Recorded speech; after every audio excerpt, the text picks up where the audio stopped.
I think So there's a Jamaican restaurant. place in French.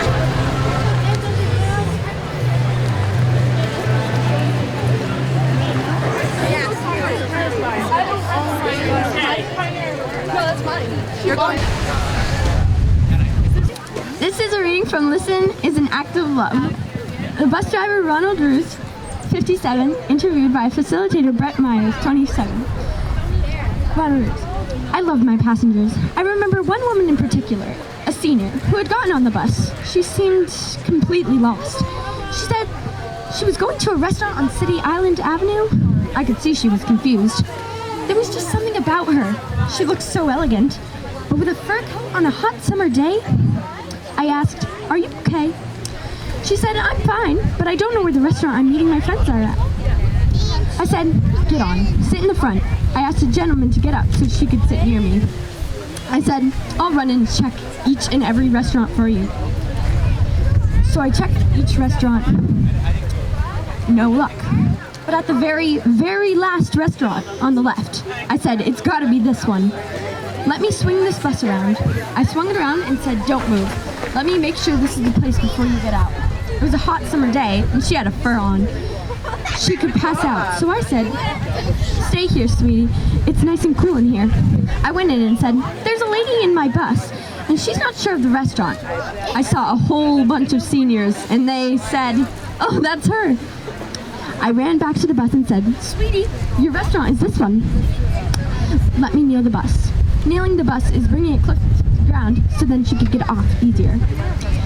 Then I remember, my right hand grabbed her right hand. I wanted to make her feel special, like she was in a limousine. It was a bus, but I wanted to make her feel like it was a limousine. And she said, "I've been diagnosed with cancer, but today's the best day of my life." I never forget that woman. She's diagnosed with cancer, and just because I helped her off the bus, she felt like Cinderella. Can't get better than that. And doing your job and getting paid to do a job where you can do something as special as that, it's pretty awesome.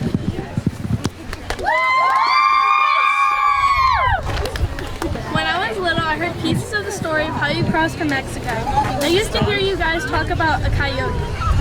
And I didn't understand that's what you call the people who cross.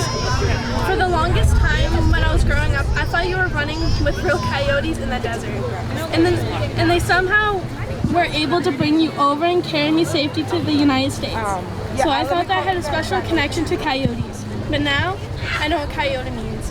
What was the journey like? We were walking and talking. For me, it was an eternity. I don't know how long. I didn't have a watch with me or anything. He told me to take our shoes off. He said, "I don't want no noise," because the dogs are very, very good to detect every noise. And he said, "I'm going to whistle when the Border Patrol change shifts." He told us two different kinds of whistles that he was going to make. He said, "When I whistle like this, you're going to duck.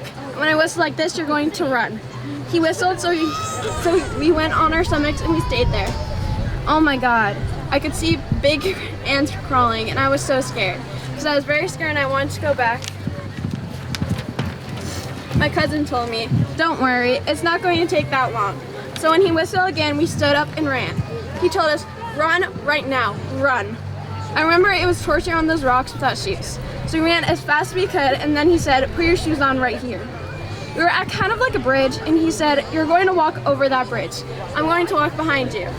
And you're going to put your hand behind and give me the money there. There's a post office. You go in the post office, and you have the money, buy stamps. And then from there, you're on your own."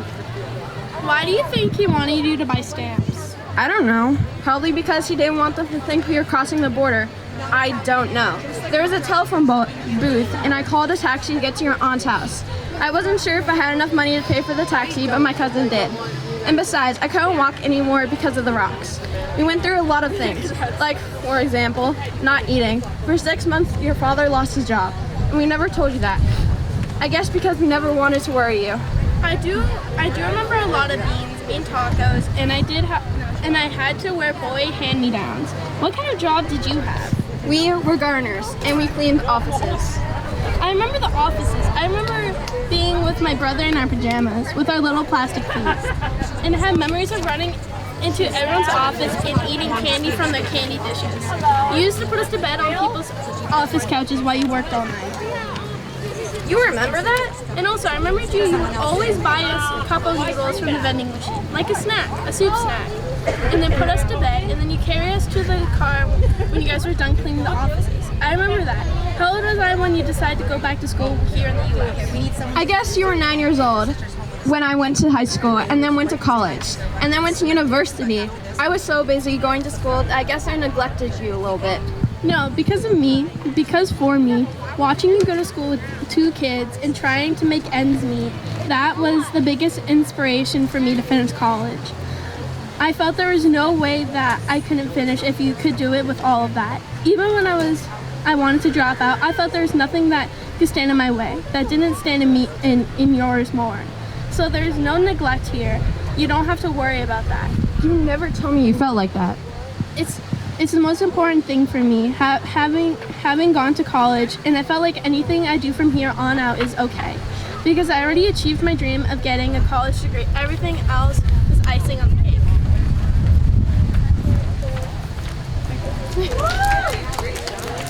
Thank you so much. Yep. 78 interviewed by her daughter, Mary Lou Haynes, 51 years old, and her grandson, Mark Hayes, 2020. My brother Joe was the last one of his buddies to go into the service during the Second World War. When he was going for his physical, my mother said, I don't want to wish anything on you, but I hope they find something wrong with you, so you don't have to go. And my brother's Joe, he says, Mama, if they don't find something wrong with me and I don't go, I'm jumping over the bridge. And on the way home, I have to go. Everybody's dead. They used to come and bring you the telegram one night. Here comes the man with the telegram. I read the telegram. It says, we regret to inform you that your son Joseph is missing in action. I was drawing spoons and forks. My family was at church 2 blocks away. I ran up to the church to tell them what happened. So I said, hurry up, come home. Joey's missing in action. And they all came home. My sister, instead of getting in the car and driving home, ran home alongside the car. It was the worst news you could get. Believe me, from the bottom of my heart, it was terrible. We went home, and of course, every neighbor came in the house. It was awful. Mama was a very funny person. She says, well, it's getting closer to Christmas. We don't know where he is, so we can't have a Christmas tree because Joey will not be here to trim it. We can't celebrate it.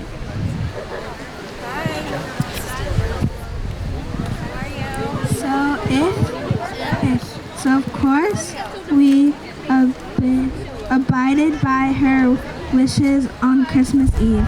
We get a letter and the letter says, I'm in a hospital by now if you must be putting up the Christmas tree, and I want you to know that I'm all right and I'm coming home soon and I'll be all right. Andy, Mama, don't worry about me. I want to cry talking about it. So she says, oh good. oh my God, we didn't get the Christmas tree, and look what happened. He telling us to decorate the Christmas tree, and my brother Joan said, Mama, don't worry about it. Last night when I was coming home from work, I bought a Christmas tree too, and I put it under the porch. I thought maybe you would change your mind and you could have our Christmas tree, and so we did. Good job, girls. Good job. Thank you. All right, there you go. We come from a very humble beginnings. We grew up in a very crowded apartment. Everybody was working. We weren't wealthy. When our family came from Europe, they were poor. There were 6 children, 3 boys and 3 girls. And they moved into a 1-bedroom apartment in the Bronx. The grandfather and the 3 boys lived in the living room. The grandma and the 3 girls slept in the bedroom. They had in this apartment 1 comfortable chair. That's it, just 1 comfortable chair. And they would fight over this chair. So these were our humble beginnings. We came from people who fought over a chair. We lived in a very chaotic environment, and the apartment seemed very small. One of the reasons it seemed so small was that there were always so many people in it. Grandma lived with us, Mom and Dad had the other bedroom, and the 3 of us girls were all stuck together in another bedroom. And that would have been crowded enough, but every night one of the aunts or uncles were over for dinner, or for coffee, or playing mahjong, or just dropping by, and the house was constantly full of people. In some houses, maybe there's music playing in the background. I don't remember any music ever playing in the background because the music of our lives was the voices, the conversation, the constant conversation.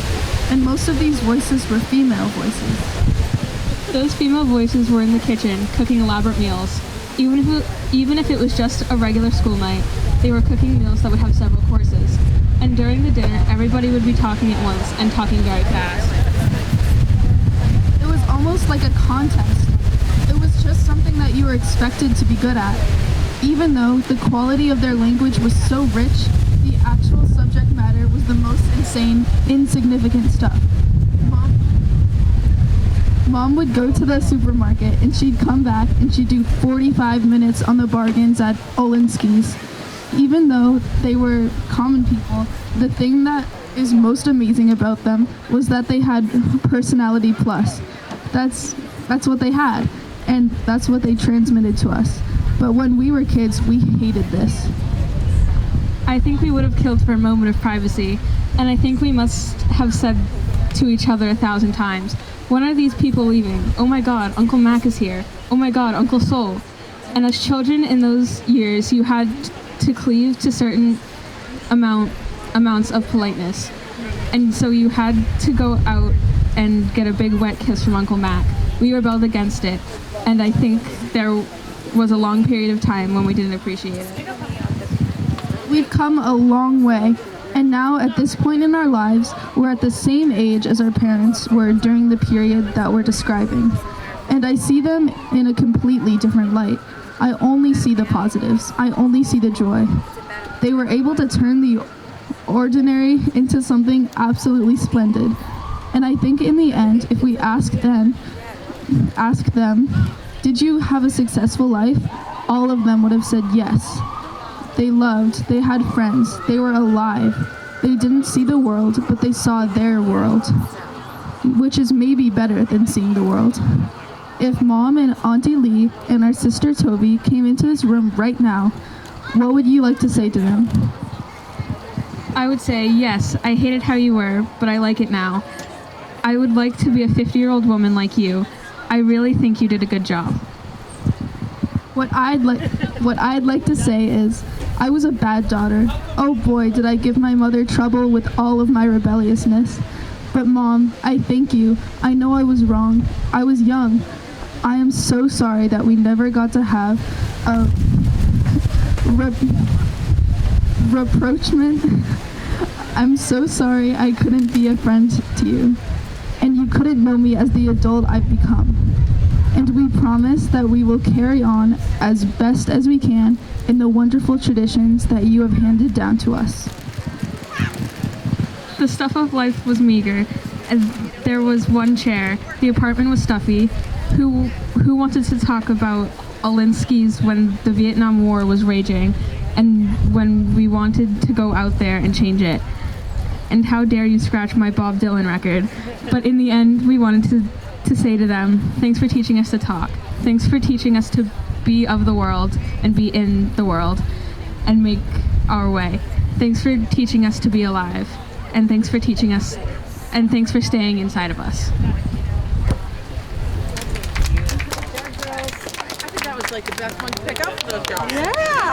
Samuel W. Black, 45, interviewed by his wife Etta Fields Black, 34, recorded in Pittsburgh, Pennsylvania. The reason I asked you here today was because your father passed away on June 18th, 2004. I wanted to make this CD to tell your son something about his grandfather. Samuel W. Black. My father started working for the cinematic public schools around 1955, and he worked primarily as a janitor. Daddy would come home tired to the bone, and he would work late hours, especially in the winter times, because you had to keep the school warm 24 hours a day to keep the pipes from freezing. What I remember as a little boy is he would come home and just fall on the bed. And I remember he would fall asleep with his arms up like that, and we'd climb on him and squeeze his muscles. There were times when we would ask us to rub his feet, and we hated it. I mean, he'd be working 16 hours days, and you'll have to take his socks off and rub his feet. You hated it to walk past his bedroom because he'd call you in there and ask you to do it.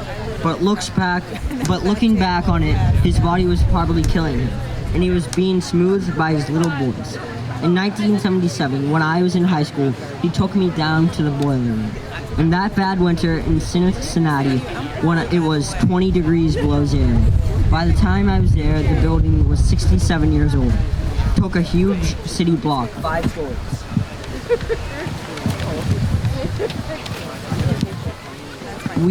We're down in the boiler room, and it's 20 below zero outside. We're down there with no shirts on. It's probably over 100 degrees down there. You have these huge boilers, and they have these steel doors that you open up, and you can see the coal burning in there. And you just got to keep the fire going. And so you have these shovels that are maybe 15 feet long, and you'll stick the shovel in there and turn the coal over. Then you'll close the door and push a set of buttons, and you can hear the coal falling down in those huge pipes into the fire. I remember it was so hot, the boiler room was so loud, it was like you were on an ocean liner. If the phone rang, the lights would blink on and off. That's how you knew the phone was ringing. It was such a loud, steaming hot, dirty coal place. It would blow your nose, and all this coal dust would just come out of your nose. That's when I knew I'm not doing this for a living. I said, no, not me.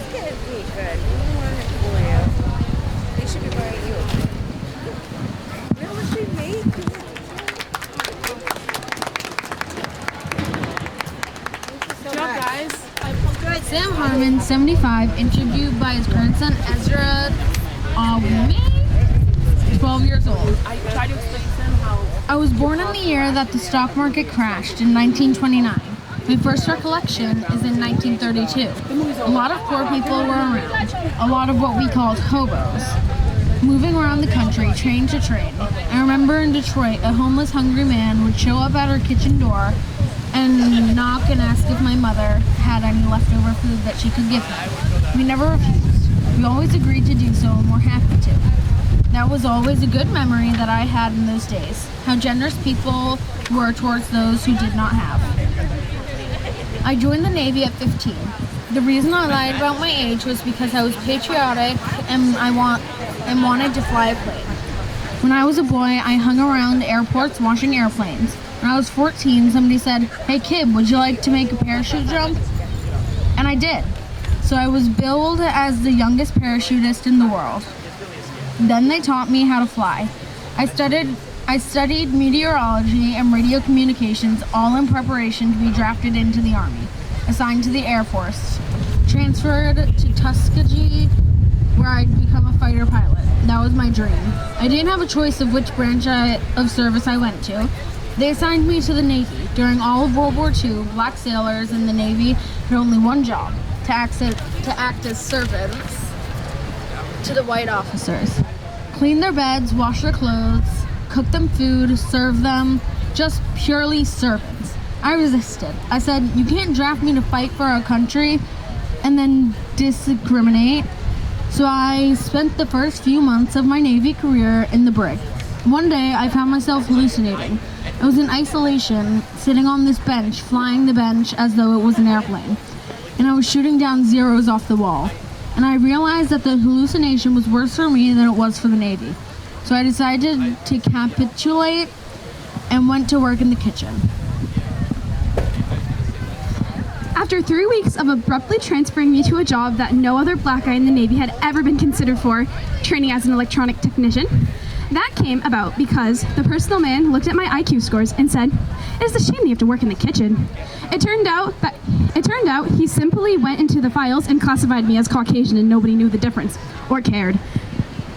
The saddest moment in my life was when I was early in the Navy. I was stationed in Norfolk, Virginia. One day, my shipmates and I decided to come to Washington to visit the Capitol. This great center of democracy, I drove the car. I didn't drink at the time, so I would be the designated driver. Well, they were at the bars. I decided to sightsee. I walked around the monuments all day. I was just tired out, and I decided that I would go to a movie, rest, and then pick them up later. It was right there on Pennsylvania Avenue. It was the first street, I think. There was a movie house there, and I went up to buy a ticket. There was a glass with a ticket seller behind.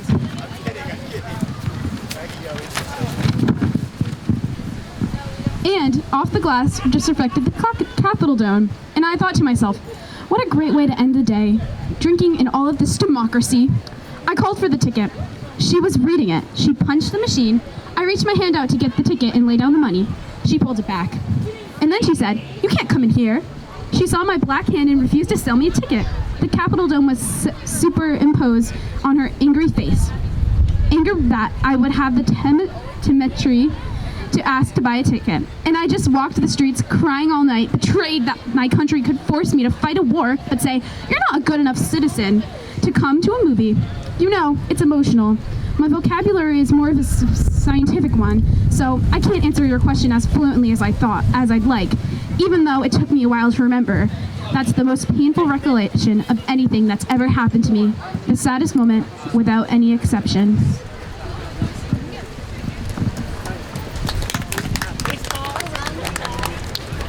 Anthony Deandra, 63, interviewed by his daughters Monica 36, and Mary Deandra, 35. I was born on August 24th, 1930, and my mother said the church bells were ringing. As a youngster, I lived my entire life in the Bronx. The section I grew up in was called High Bridge on 170th Street and Shakespeare Avenue. It was a great outlet for me as a boy, playing stickball in the street and a game called Sewer, where you throw the ball at the sewer and the other guy has to try to catch it.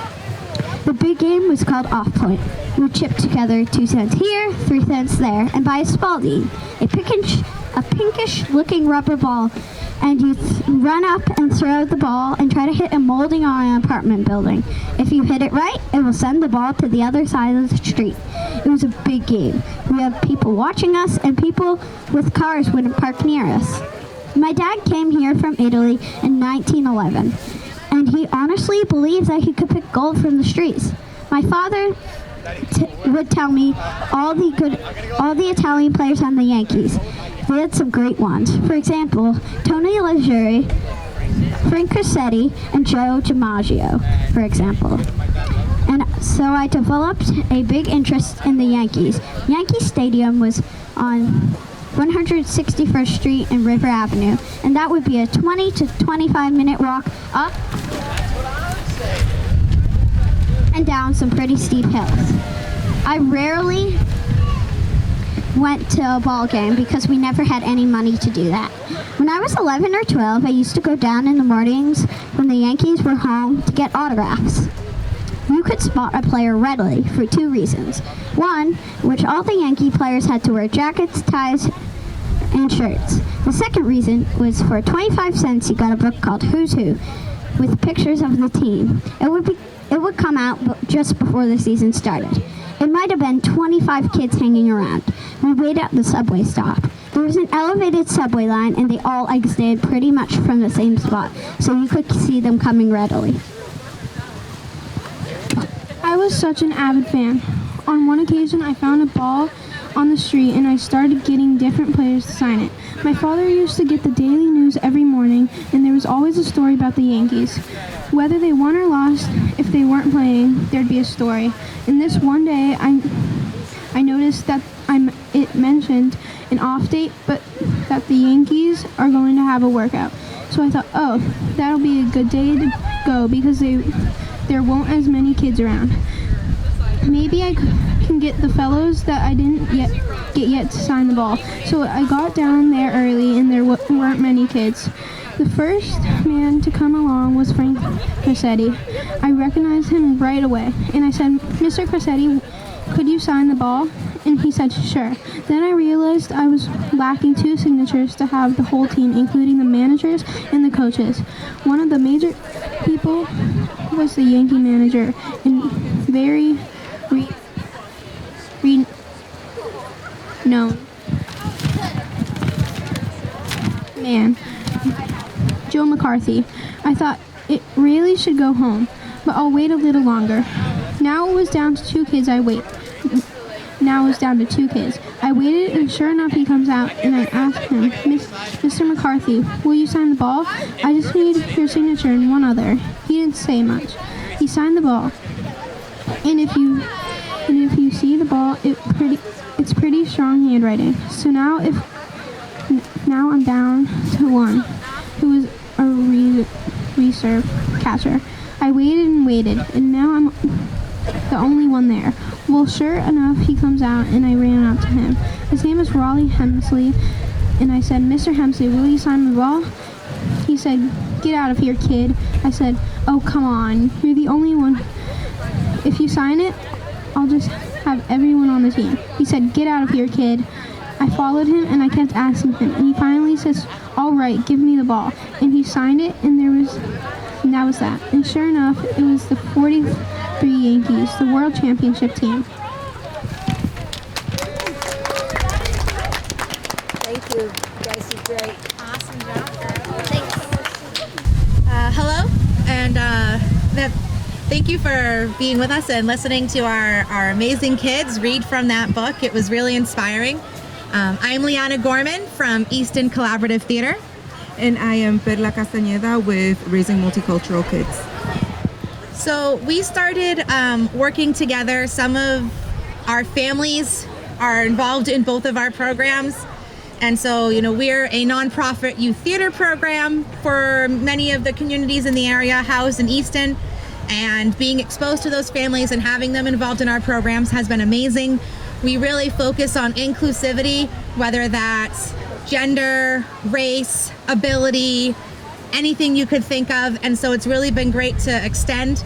We've been really lucky, actually, for a few fairs, the NRT Cultural Harvest Craft Fair currently, and also earlier this fall we were in another program here at this place, and we happen to be seated next to each other most of these times, so we've started talking and collaborating and working together with our families to reach out into the community with our common purpose to be inclusive and help the youth surrounding us.